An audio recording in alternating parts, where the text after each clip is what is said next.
Hello friends. आज जो है भूटान ब्लॉग्स का सेकंड पार्ट है। तो यहाँ पर जो आप तस्वीर देख रहे हैं ये जिसमें 4 पशु हैं, एक हाथी है, उसके ऊपर एक बंदर है, फिर एक खरगोश है और उसके ऊपर रैवन है जो भूटान का नेशनल बर्ड भी है। तो ये चारों एक दूसरे के साथ कैसे कोऑपरेशन से जीते हैं ये जगह जगह आपको मिलेगा। यहाँ पे ये 8 स्तूप आपको दिख रहे हैं, 8 स्तूपास, और ये फुनचोलिंग थिम्पू हाईवे पर है।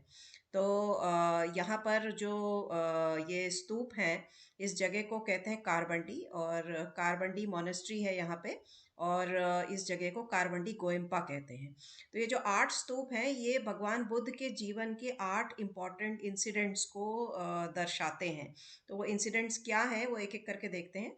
तो इस तरफ से जो आखिरी स्तूप है ये लास्ट इंसिडेंट है, और जो ऑपोजिट साइड का जो पहला स्तूप है वो उनका जन्म है, मतलब जो कि लुम्बिनी में हुआ था। तो वो है जिसमें आपको कमल के फूल दिखते हैं, और उनका नाम सिद्धार्थ था जब उनका जन्म हुआ था।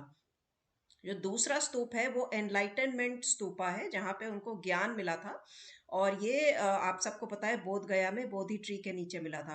तो ये 8 जो इंसिडेंट हुए बुद्धा के लाइफ में, वो सब जिस जिस जगह पर हुए वो सारी जगह जो है आज के समय में तीर्थ स्थान माने जाते हैं।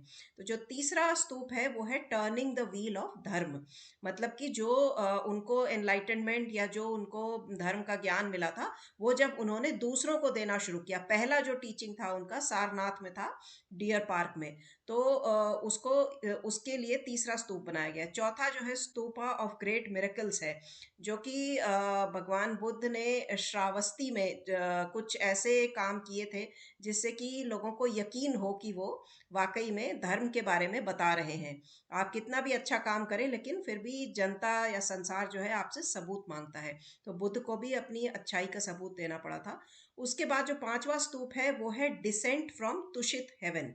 तो ये कहा जाता है कि भगवान बुद्ध की जो माता थी माया देवी, उनकी मृत्यु के बाद उनका पुनर्जन्म हुआ था तुषित हेवन में, मतलब स्वर्ग का एक हिस्सा है वो।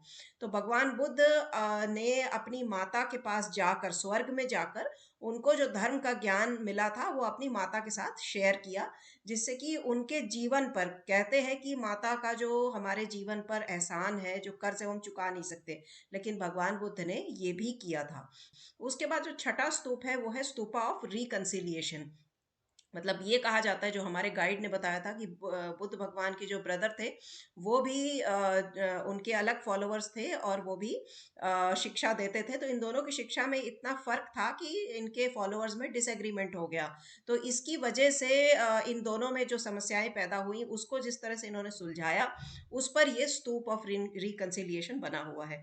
उसके बाद है स्तूपा ऑफ कंप्लीट विक्ट्री। तो ये स्तूपा ऑफ लॉन्ग लाइफ भी कहा जाता है, जिसमें कि बुद्ध के जो फॉलोअर्स थे उन्होंने रिक्वेस्ट की थी कि अभी आप हमें छोड़ के जाने से पहले एटलीस्ट 3 महीने के लिए अपने जीवन को आगे बढ़ा दें। तो ये काम जो है जो भगवान बुद्ध ने किया था 3 महीने के लिए उनकी बात सुनकर, उसको इस स्तूप ऑफ कंप्लीट विक्ट्री में समझा जाता है। और लास्ट है उनका निर्वाण, परिनिर्वाण कहा जाता है इसको। तो ये भगवान बुद्ध के जीवन का जो आखिरी इवेंट था वो ये था। तो इसके बाद में अगर हम देखें तो फुनशोलिंग से आगे हम निकलते हैं थिम्पू की तरफ।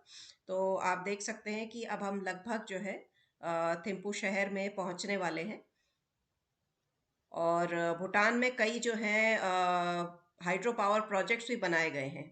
तो ये उनमें से एक हाइड्रो पावर प्रोजेक्ट है, और काफ़ी प्रोजेक्ट्स में इंडिया ने भी भूटान का साथ दिया, और इन टर्न भूटान जो है इंडिया को बिजली भी देता है।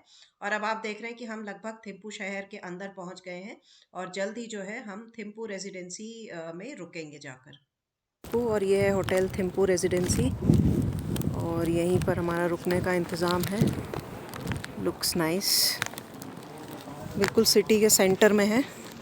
आसपास शॉपिंग का, पार्टी का, इवनिंग में एंजॉय करने का भी काफ़ी कुछ यहाँ पे अरेंजमेंट है, और यहाँ की पार्किंग भी अच्छी है।